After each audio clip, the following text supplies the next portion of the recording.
আমি না চোখের মাথা খাইছি, আপনি যে মাল খাওয়া ড্রাইভারের মতন ময়লার গাড়ি লিয়ে আমার শরীরের উপরে পড়লেন, এটা কি হইব?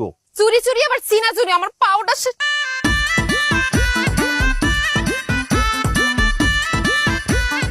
আমার ইটালির তোন আমার কাকাই বানাইছে, নতুন আজকে পড়ছে, আমার জুতাটা ছিঁড়ে লাইছে। আরো 50 জন ডাক দিয়ে লইয়া কোরাছে কান্দেন। বাদ হয় না, সাইকেল লয়ে আগতে যায়, এটা বলে ইতালি জুতা। ভ্যানে পাউন যায় 100 টাকা করে বেচে, মুখে ফেনা তুলে বলায় বাচ্চালোর 100, দিককালোর 100।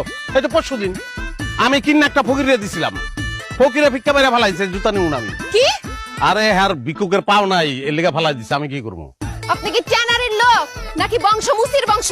চেহারা দেখাই জুতার আপনি কই দিতে পারতেছেন এটা 100 টাকার মাল? এইটা ইতালির অরিজিনাল লেদার, আমার নিজের কাকায়, আপন কাকায় পাঠাইছে। আপনি চিনছেন এটা? হ্যাঁ চিনছি। তাহলে তো আপনার কথা অনুযায়ী আপনি মুসি। কে মুসিও কি খারাপ জিনিস নাকি? আমিও খারাপ কই নেই, মুসি ভালো। তাই একদম চুপ, খাবার মারবি না, ফাপড় বাস কোথাকার। এই আমার ব্যাগ ঘুষা থেকে মনে হয় আমি ফাপড়বাজ। আপনি যে গিয়ার মারতেছেন, আপনারা দেখে মনে হচ্ছে আপনি ইঞ্জিনিয়ার।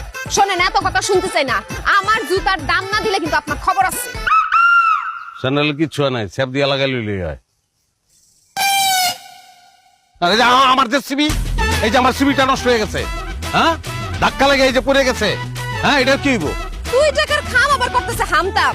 লেগেই তো কই যে বাড়ির থেকে বাইরে অনেক লগে লগে চোখের পাতা কাঁপলো কেন, হাবিবের দোকানে উষ্টা খাইলাম কেন, বিপদ যাস খাইবো আমি বুঝছিলাম, কিন্তু এত বড় ঠাডা গজব যে আমার উপর পড়বো আমি বুঝতে পারি নাই। এই গজবের দেখছিস, তোর উপরে আরো বড় গজব পড়বো। আমার জুতার দাম দে, দে টাকা বের কর। 100 টাকা বের করতেছে। এই জুতার দাম জানোস? 7000 ইউরো, অরিজিনাল লেদার। ল বাজার ল, 100 টাকায় যদি কিনে দিতে না পারি তাহলে তোর জুতা আমার গাল। সাল নাই কুত্তা বাগাতার নাম।